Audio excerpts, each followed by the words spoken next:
Make sure you never miss an FX Medicine episode by subscribing to us on Apple Podcasts, Google Podcasts, and Spotify. You can also follow us on LinkedIn, Facebook, and Instagram.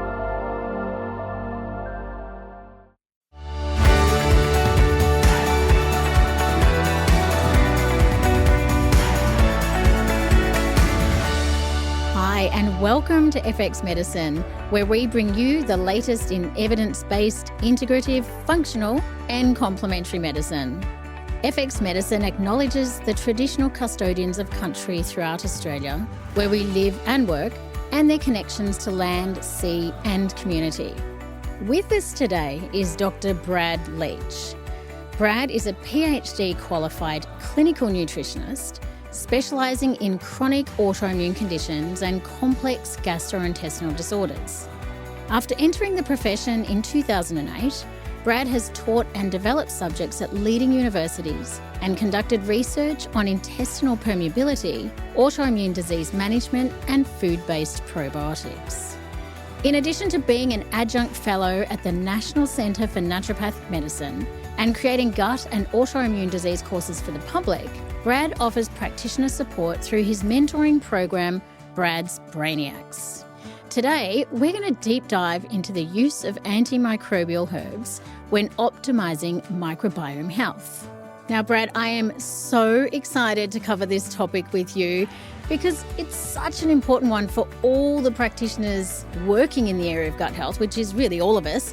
And I've been in clinical practice about 20 years now, and I have seen a lot of trends over the years. And over the last 10 years, gut microbiome tests have become more user-friendly and available. And I guess as a result, there's been an increase in the use of antimicrobial herbs to treat bacterial overgrowths and parasites and yeast. But my thinking around this framework has really started to shift over the last 3 years. And I would love to pick your brains on the do's and the don'ts of using antimicrobial herbs. And I think we all need to just get ready to challenge our preconceived ideas and potentially our current protocols. So, Emma, it's fantastic to be here. And yes, I am thrilled to be talking all about the microbiome and antimicrobial herbs. And I might start off with to say, I am a herbalist. I love my herbs. So if I say anything that might push a few buttons for the practitioners listening, forgive me. And I'm only going to be stating, what the research is saying. So don't blame me, blame the research. Yeah, don't shoot the messenger, right? Exactly. So on a personal note, Brad, why and how did you become interested in gut health? Well, I never actually intended to focus on gut health. It all just kind of happened by accident. I really wanted to, and I still do a lot of autoimmune disease, and I wanted to get into very serious health conditions. But from my very early training in Ayurvedic herbal medicine, there was such an emphasis on digestion and how your gut functions. And I kind of thought, that's well and great. But what does nutrition and naturopathy have to say about the importance of gut health? And as I was going through my degrees and even my PhD and working in clinical practice, I came to the conclusion that, hold on, gut health has this huge importance within clinical practice. And if we support gut health, everything else will become so much easier to manage. So although many practices got into gut health because they had gut-related problems, I never had gut-related problems. Okay. I like to refer to my poop as the golden poop because it's of high quality. So I'm very much from the perspective of the reason I focus on gut health is because that's what I've been seeing for coming up to 15 years now, that there is so much benefit in addressing the microbiome and addressing gut health to supporting overall optimal health. I would agree with you. And that ripple effect of once the gut starts to shift, everything else seems to soften. Now, let's go back to our naturopathic roots and remember our philosophies. And our most important one is first, do no harm. So Yes. how does this philosophy tie into treating the gut?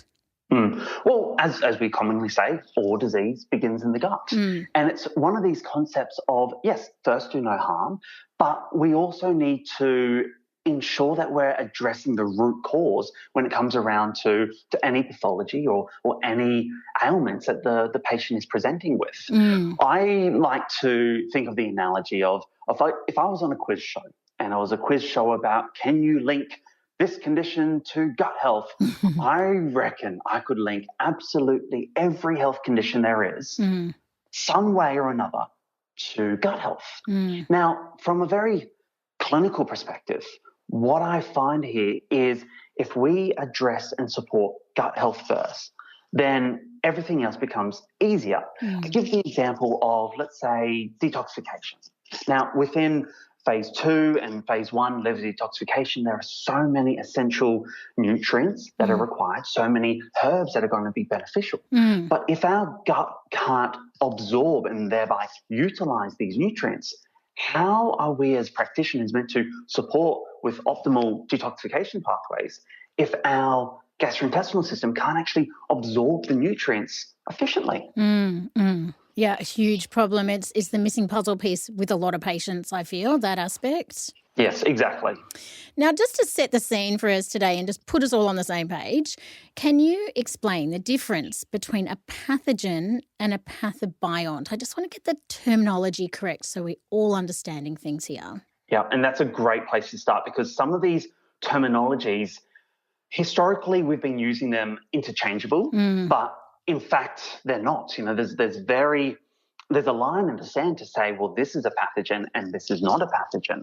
So to start off with, a pathogen, a true pathogen, is a microbial strain that can cause disease. Okay. So remember, here that I just said strain, not species. It's a strain that can cause disease.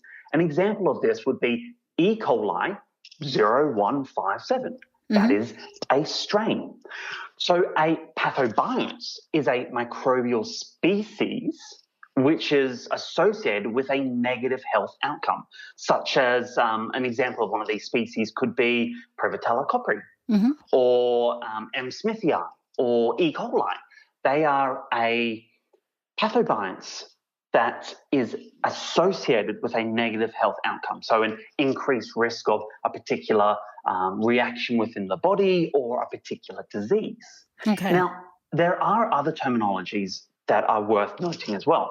You've got a opportunistic pathogen, right? So this is just like a pathogen, a microbial strain that can cause disease in susceptible individuals. So individuals with compromised immune systems such as HIV or AIDS or the elderly or the very young. So if I had a opportunistic pathogen, I might be fine. But if my elderly grandmother with stage 3 liver cancer, if she got a opportunistic pathogen, that might actually be a lot more serious. Okay. The other one worth mentioning here is a commensal. So a commensal is a microbial species associated with a positive health outcome. So an example of this could be Akkermansia mucifiliae, a species that we talk about that has a positive health outcome. So it could be reducing the risk of chronic disease through, let's say, cross-sectional data, or modulating the microbiome to produce beneficial compounds. These are commensal species within the gut. The thing that we as practitioners really need to consider here is not to call a pathobiont a pathogen, because a lot of the times we pull up a very basic microbiome report and say, oh, you've got this pathogen and that pathogen, when in fact what we're referring to as a pathogen isn't actually a pathogen. There are pathobionts. And they require a different treatment approach, and they are identified through different ways. And we as practitioners need to view them in a different light because they present differently from, let's say, clinical symptoms and also from a treatment perspective. Yeah, I think it is the terminology. It does need to be more precise because we do tend to use all these terms interchangeably. So a pathogen is a microbial strain that can cause disease. A pathobiont is a microbial species associated with negative health outcomes. The opportunistic pathogen is the microbial strain that can cause disease in a susceptible individual. I love the analogy of your grandma there because it's locked in my brain. And then the commensal is a microbial species associated with positive or good health outcomes. So, yeah. Okay. Exactly. You have it. Fantastic. I really love that you're setting the scene in that way. Now, let's move on to testing now that we've kind of got our languaging correct. First of all, when should you test and when should you not test the microbiome? First of all, the decision is do we or don't we? And that's a really good point. And it does come down to the individual. The first thing I'll mention here is when to actually refer to the GP. So sometimes we as practitioners, a patient presents to us, and if they present with serious clinical symptoms such as bloody diarrhea, acute abdominal pain, watery diarrhea, vomiting, fever, although they may be suggesting a dysbiotic state or something going on with the microbiome, whether or not it is a pathogen, we actually need to do our duty of care and we need to refer that patient to the GP so we can do a qPCR panel that can be turned around within a 24 to 48 hour window, so then the patient can start on antibiotics if required or go on to further investigations if required. So that is if they present with those very acute symptoms. Okay. Now, my rule with all functional testing, so this is microbiome analysis, the Dutch testing, hormonal testing that is out of pocket, is we need to ask the question, will the test results change my treatment recommendations? If the answer is yes, then we should be testing. If the results are not going to influence and change how you are going to practice, then no, we shouldn't be measuring.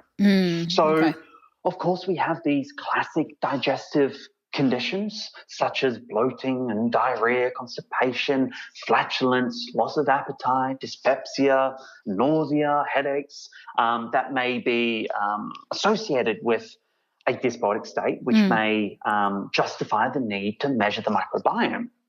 There are other systemic health conditions that I would often go, oh, I want to measure the microbiome.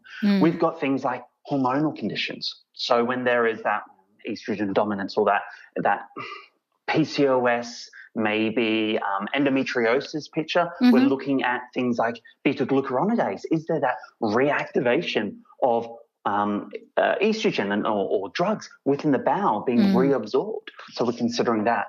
I'm also thinking about cardiovascular disease. I'll give you an example here. I had a patient about a month ago, maybe 2 months ago now, and he was the eldest living member in his family, and he was 46 years of age. Wow, okay. Because his father, his uncle, and his brother all passed away from a cardiovascular event before the age of 45.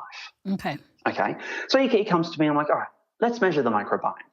He had this microbial marker called trimethylamine or TMAO, which has been linked with cardiovascular disease. Now, his reading was 4 times higher than I have seen in any other patient. It was so high that I can say with almost absolute confidence that that is a driving factor for why his family might have this increased risk of a cardiovascular disease. It is his microbiome is driving that potential risk. Right? He doesn't have digestive-related symptoms, but he has a history of cardiovascular disease in his family. And I mean, that would have, of course, changed your recommendations based on that testing. And I think that's a good framework for working out do we or do we not test, because these tests are out of pocket, they are expensive, patients, and I feel as an industry we tend to over-test.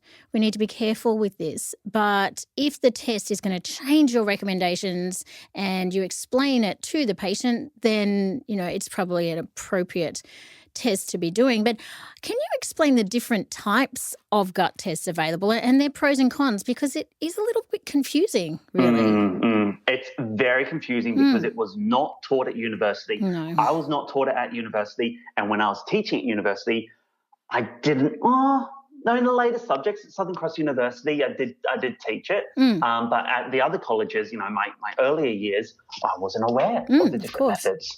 So let me actually give you an analogy, because sequencing of the microbiome, it is so foreign to healthcare practitioners. Okay. Let me give the analogy of blood pathology, because I feel like we have quite an advanced understanding when it comes around to blood pathology. For sure. So we have a patient in front of us, and we want to evaluate whether or not they have low iron. Do we rely purely on the patient's diet? Well, probably not. That's not going to give us the full picture. Do we rely on a hair mineral analysis test to determine iron levels in hair? Well, probably not. Do we rely on just ferritin alone? Well, probably not. We rely on multiple different markers to form this complete picture of their iron status, hemoglobin, ferritin, transferrin, CRP, all of which can contribute to understanding where is this low iron coming from. And so that's that complete picture, right? So just like that, there's different levels when it comes around to measuring the microbiome. There's different sequencing methods, so different ways that we measure the bacteria in the gut. And different methods will provide completely different results. So the first that I'll describe is culture.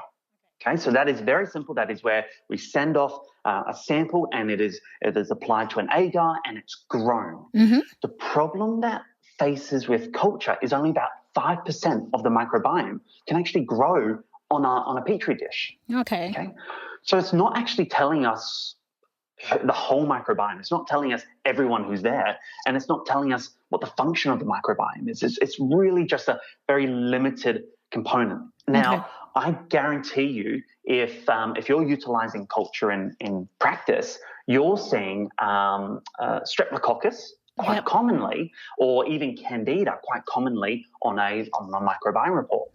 I am actually going to say that that's actually going to be a false positive, because when we send a stool sample away and it's not kept cool and it's not to the lab within a very timely manner, what's going to happen is things are going to start to grow within the sample, and we're actually going to get a false result, right? So it's really important when doing any microbiome analysis to ensure that the sample gets to the lab in a timely manner, and it's kept cool for a lot of, let's say, sequencing methods. Another method which is being used is qPCR.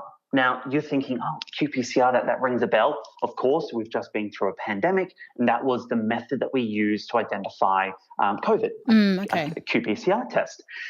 The beauty with a qPCR test is if there is a probe, so a particular probe, we can identify a strain or a species quite accurately. Right? We can go, that is going to be that. We can say that with quite a lot of confidence.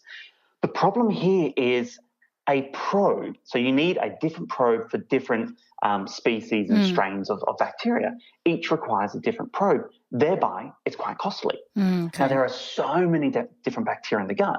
It's actually impossible to have a probe for every single bacteria. That would cost $1 million just to sequence one person's microbiome.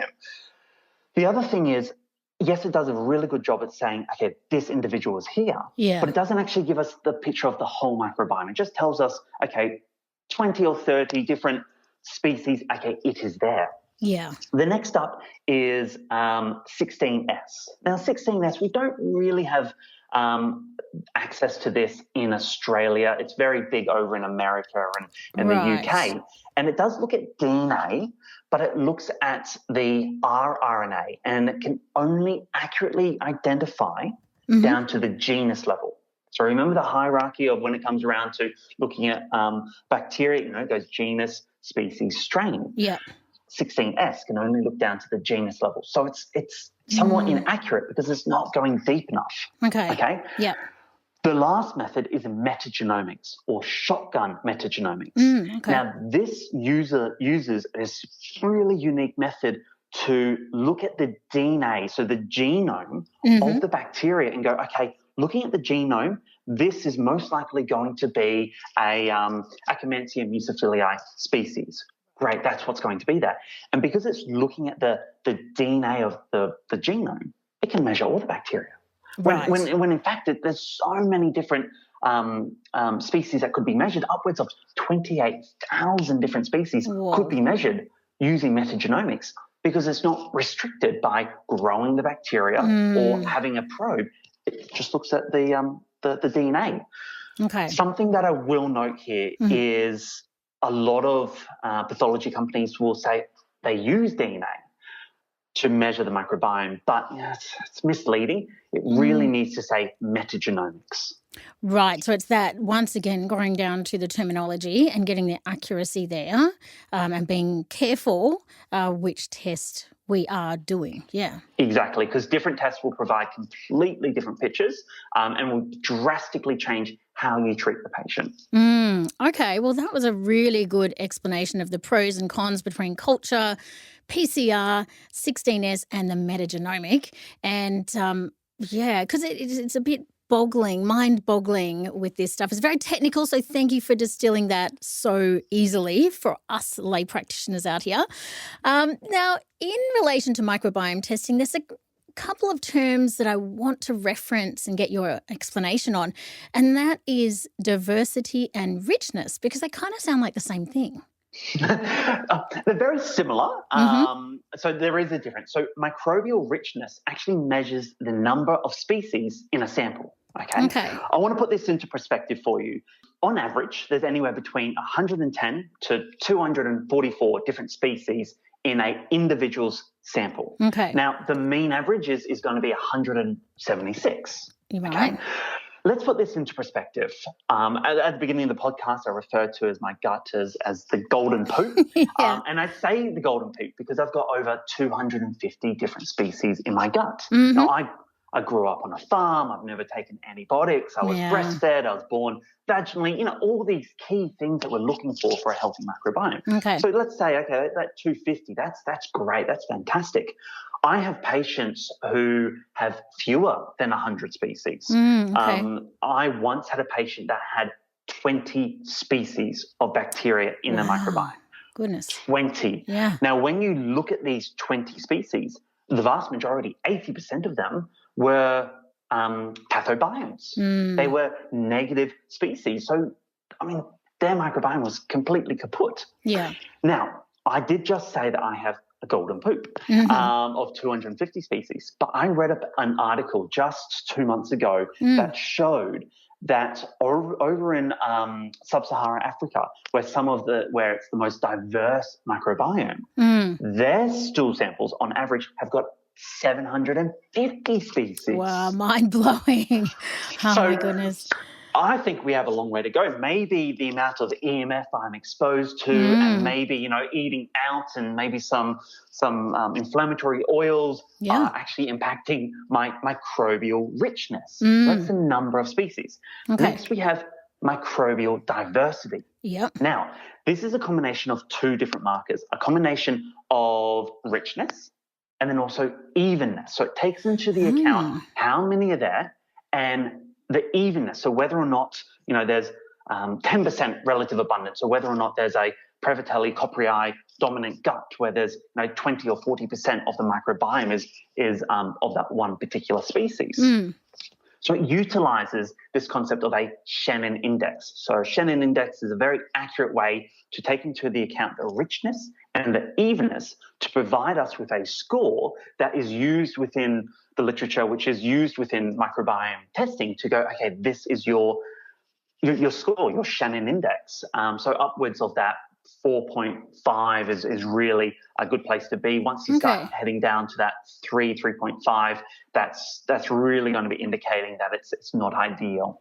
Okay, so the richness is the number of species in the sample, whereas the diversity is the richness plus the evenness. So there's balance or sort of harmony within the gut. And I love that there's an index to measure that we get a score based on that diversity. And we want to look for 4.5 or above. In and around that area. 4 can be fine as well. Okay. All right. Super interesting. But what I've always wondered is this one thing I'd love you to answer for me. How can you tell if the DNA picked up on the microbiome test comes from a dead or a living bacteria or parasite, i.e., do you need to treat it or do you not need to treat it? And now, Emma, this is something that research is still trying to debunk in itself. Okay. I did a little bit of digging around on this to try and find where we are currently standing with this. What I can tell you is the bottom line is if it's being picked up with metagenomic sequencing, so remember that's looking at the DNA, what that tells us is that there's a large enough proportion of the genome to say that it's dead, to say that it's alive. Okay. Now, if it was dead, the genome would be highly fragmented, meaning it would be broken up into multiple different pieces, and then thereby would not actually be shown up on the result. Right. So if it was just a PCR test, then it could be dead. More likely. It could be dead, but it could still be alive. Yeah. That is correct. Yeah. Okay. Oh, gee, so much confusion in this space, isn't there? I think we almost need a degree at university where it's like nutrition, naturopathy, and the microbiome. So a combination of microbiology and naturopathy to kind of form the two. That would be, I'd love to teach that. Yeah, well, that I'm sure will be down the pipeline for some university out there to take that opportunity. Exactly. Now, let's look at the antimicrobial side of this conversation. So, once again, I want to get the technicality correct. So, what is an antimicrobial herb? So, an antimicrobial herb is it's a plant or a plant extract that contains a compound which is capable of, let's say, inhibiting the growth or killing a microorganism such as bacteria and viruses and fungi and parasites. Okay. So these herbs are often, they produce these compounds to protect themselves as a plant. Now, antimicrobial herbs typically contain bioactive compounds such as phytochemicals, essential oils, and secondary metabolites that can exhibit a antimicrobial action. Okay. Now, an example of these antimicrobial herbs are going to be garlic and golden seal and oregano, just as a few examples. Okay. But how do they actually work? I mean, can you talk us through the mechanism of action, and are there any indications or like contraindications or safety issues that we should be thinking about when taking these herbs? Okay, so there's a few that I can recall. Okay. Now, the first I'll mention is a disruption of the cell membranes. So some antimicrobial herbs contain compounds that can disrupt the cell membranes of microorganisms. An example of this is allicin in garlic, can disrupt the bacterial cell membranes, leading to cell death. Okay.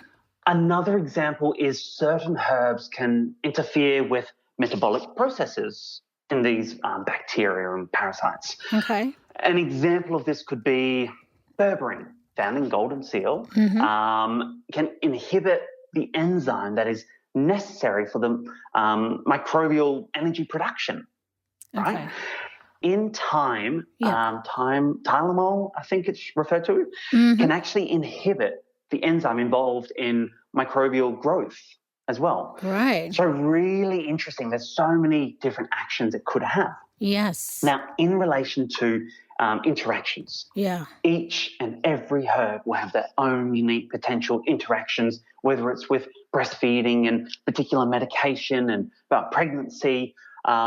But the one thing that all of these antimicrobial herbs will have in common is the potential impact on the microbiome. These herbs are very, very powerful. And although sometimes we as practitioners view them as selective, when in fact a lot of the times they're actually non-selective and can actually impact our commensal microbiome. And I think that is a good consideration. And I know we're going to kind of do a little deep dive into this because you and I are both passionate in this space. But yeah, mechanisms of action, really important. They disrupt cell membranes, interfere with metabolic processes such as in the enzyme needed for energy production. I mean, Mother Nature is just mind-blowing. But yes, the selective or the non-selective. I think it's a good point that these antimicrobial herbs are much more powerful than we may be giving them credit for. But are these antimicrobial herbs dose dependent? And is there an optimal duration of use for these kind of herbs? Like, when is it too much or when is it too long? And you know what? This is something, because I've been presenting on this topic for, almost a year now, looking for the golden paper. So I spoke about the golden poo. I look for the golden paper. And when I say a golden paper, I'm looking at a crossover randomized control trial that utilizes a variety of different whole herb extracts, oils, and also uses metagenomic sequencing to measure the microbiome. The problem we have here is the vast majority of research looking at the impact of antimicrobial herbs on the microbiome is done through qPCR or culture and actually does not provide the evidence or the information I need to accurately go, okay, this is the dose that I'm looking for. This is the length of time that is needed. So it actually falls back to us as clinicians to put our grassroots research hats on to go, what are we finding in clinical practice? What is working? What is not working? Yeah. So with the limited research available, I really utilize what I see day in, day out in my own clinical practice. And I've got a few clinical pearls for you when it comes around to prescribing antimicrobials. Okay. So from my clinical experience, there's a few points. First of all, to utilize extracts or tinctures over oils. Now, extracts and tinctures, they're going to be less impactful on the whole microbiome compared to an oil. An oil is going to be very concentrated, very strong. Now, you might utilize them in some situations, but extracts and tinctures, they're going to be a little more gentle on the gut. We could also utilize pulse dosing. So that is 1 week on or 1 week off. Okay. To ensure that it allows the time for the microbiome to almost bounce back a little bit. But the key and of everything here is short term. Okay. Now, short term is key. When we start doing long term, that is more than a few weeks, then we get into this realm of should they really be taking that? And I know that there's some let's call them health coaches. Because they're not practitioners. Some health coaches, they have this protocol of everybody gets antimicrobial herbs. And yes, there is going to be clinical changes in their symptoms. But what is going to be happening to their microbiome long term? I'm not just worried about short term. If someone wants short term changes, then go take a Panadol. That's going to result in short term changes. I am focused on long term changes. I'm focused on long term health, not just what are some short term changes in their clinical symptoms that I can change. Yeah, and I think we've all had the patients walk in the door who have seen multiple other practitioners before and been on really long courses of antimicrobials. I had one patient last week who was 6 months on oregano oil and berberine. And I really think your point here is so important. And these pearls of using extracts or tinctures over an oil, I love that one because I see oregano oil used so extensively and at high doses. The pulse dosing is a great way to let the microbiome rest in between. And that short-term use, less than 3 to 4 weeks, I think you mentioned, somewhere around there. I think we all can take that on board and review our protocols that we're currently using. Exactly. And if you think about your testing, like gut testing, what kind of presentations or what sort of test results would you be looking for to rationalize the use of antimicrobials in your treatment plan? Like what makes you go, yes, we're going to go there? And just to reiterate what I said, there's been no research to confirm the impact or the effectiveness. But, when there's a lack of research, we've got to rely on our clinical experience. What I suspect, now this is just my personal view as to the use of antimicrobials, is when there is a true pathogen, okay, in some situations. So in some situations, it is a referral to the GP. But in other situations where, well, hold on, could strong antimicrobials be as effective as antibiotics, but be less impactful to the gut? Okay, that's what I'm thinking. So when there is a true pathogen, so when there is some form of pathogenic E. coli, when there is other, I don't want to say C. diff is more, it's a reportable, we need to send it off for antibiotics, but it's one of these things depending on what the patient is saying. Also coming down to clinical symptoms. So if a patient has a pathogen with clinical symptoms, we may actually utilize antimicrobials in some situations. You've really got to ensure that you are a well-trained herbalist or naturopath if you're going down this avenue, and you've got advanced training, because it's this delicate balance where if it's a pathogen, we actually need to get rid of it.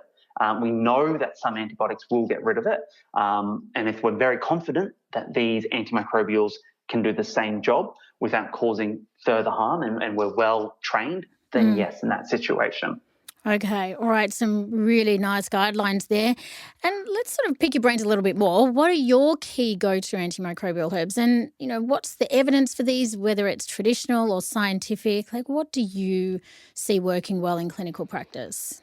And I used to use antimicrobial herbs a lot more than what I do now. Yeah. But there is one antimicrobial herb that I'll still utilize here and there within clinical practice.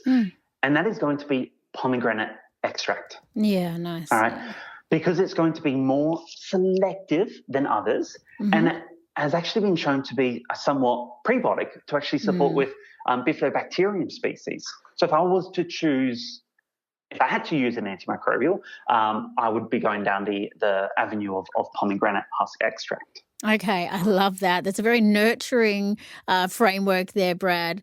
But I want to deep dive into berberine because it is the most commonly used antimicrobial herb that I see, practitioners using or patients been taking. And of course, there's so many aspects to this herb because it is now, as we all know, sort of being used for insulin resistance as well as antimicrobial in the gut.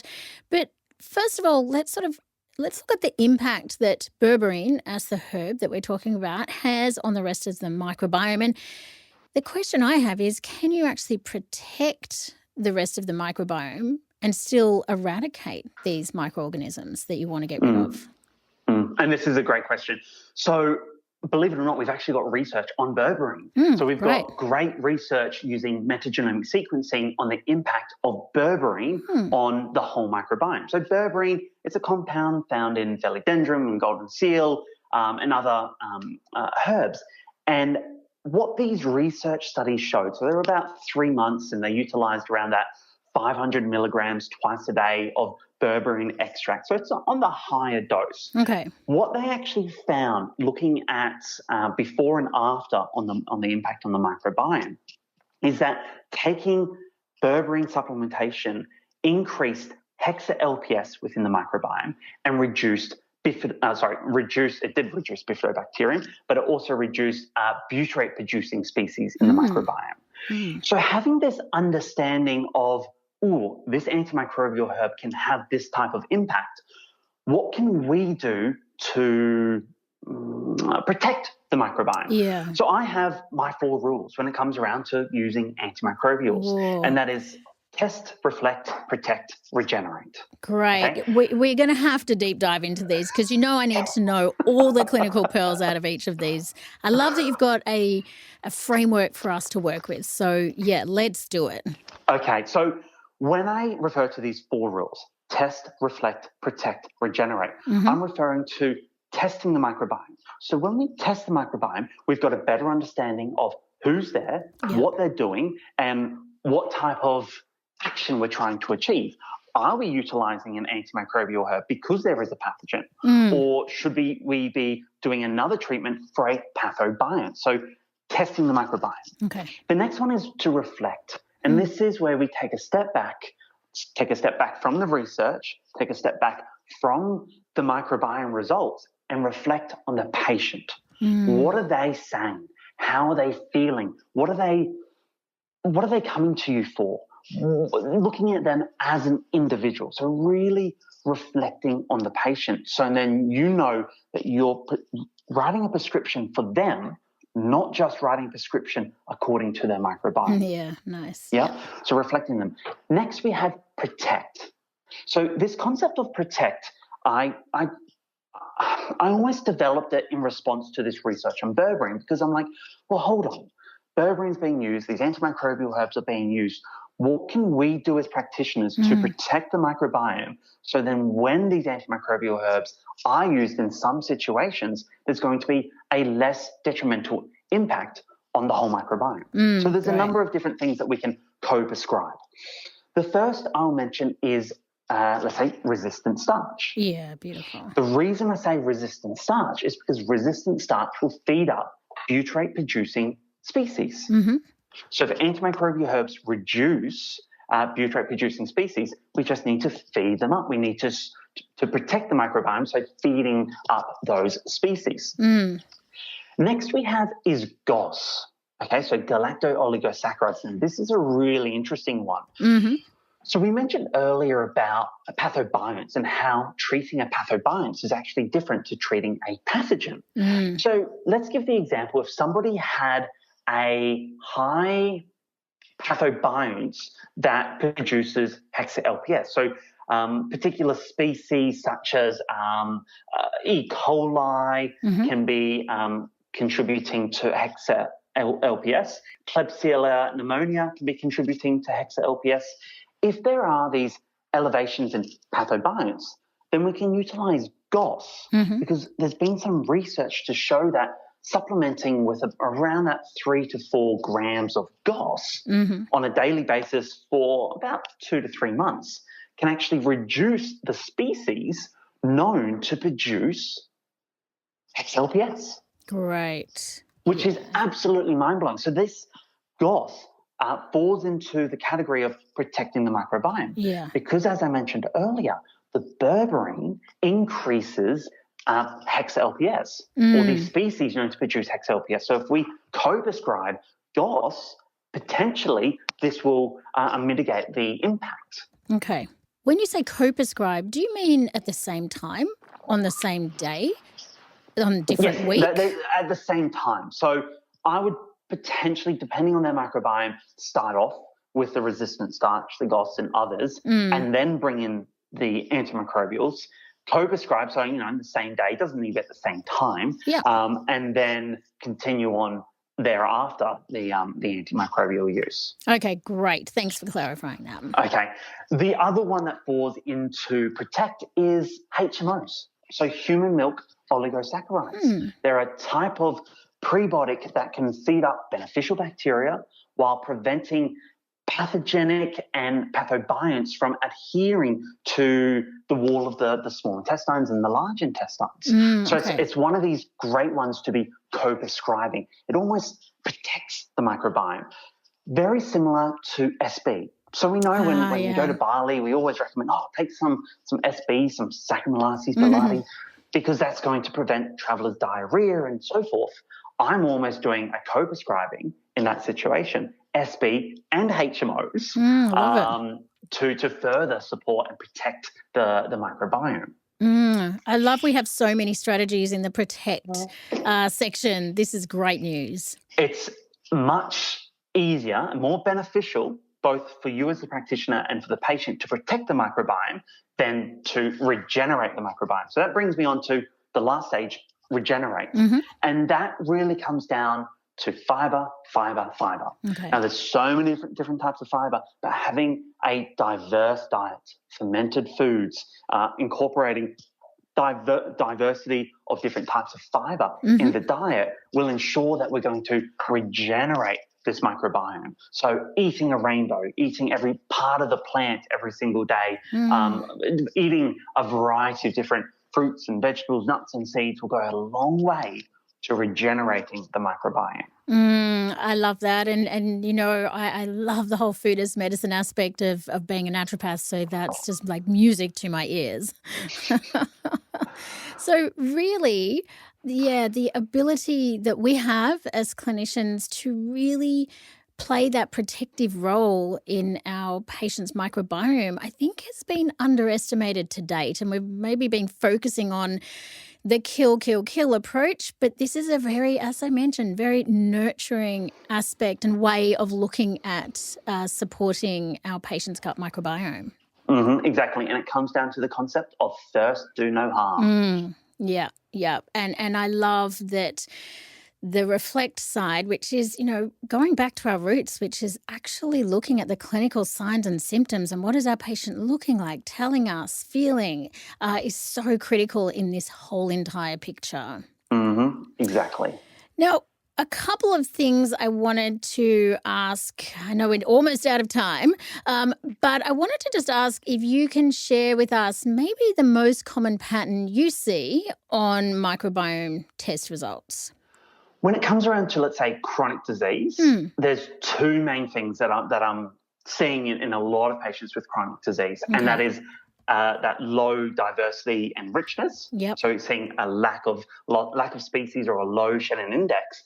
The other one is a high mucin degradation. Now, I'm sure yourself and the listeners are like, hold on, what is a high mucin degradation? That is a way we can measure how much of the microbiome is using mucin as a fuel source. So remember, the microbiome can use fiber, mucin, and protein as a fuel source, as an energy source.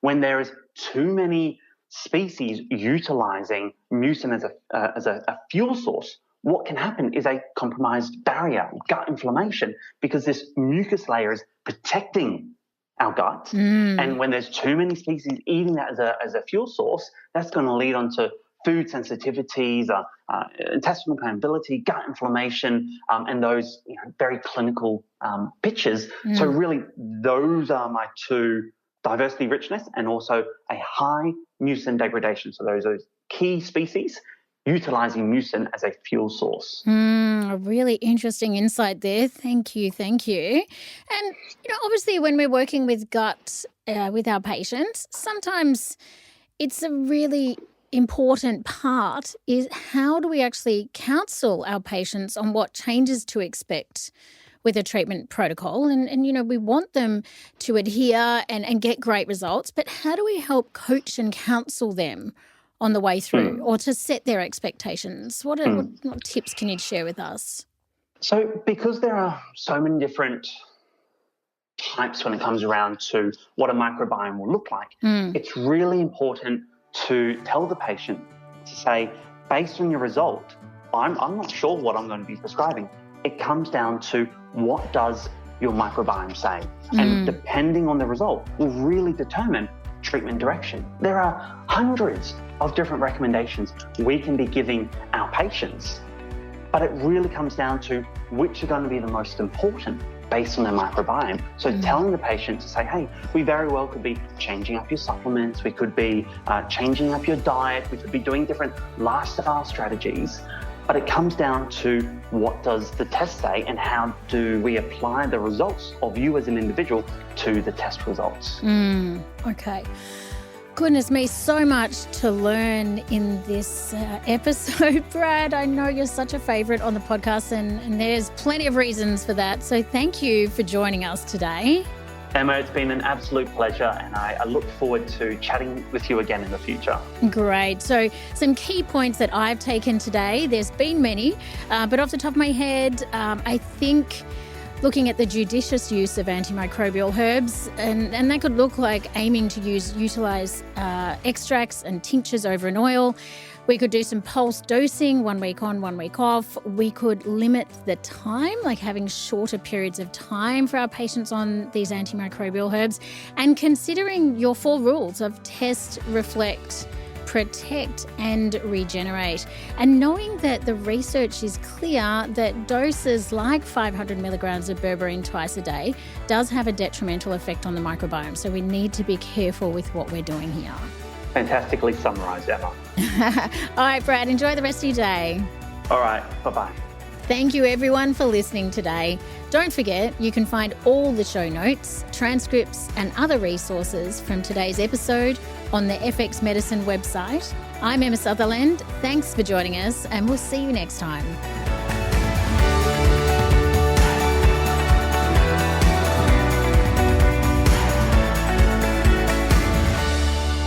This podcast is intended as healthcare practitioner education only, and it is not a substitute for medical advice, diagnosis, or treatment.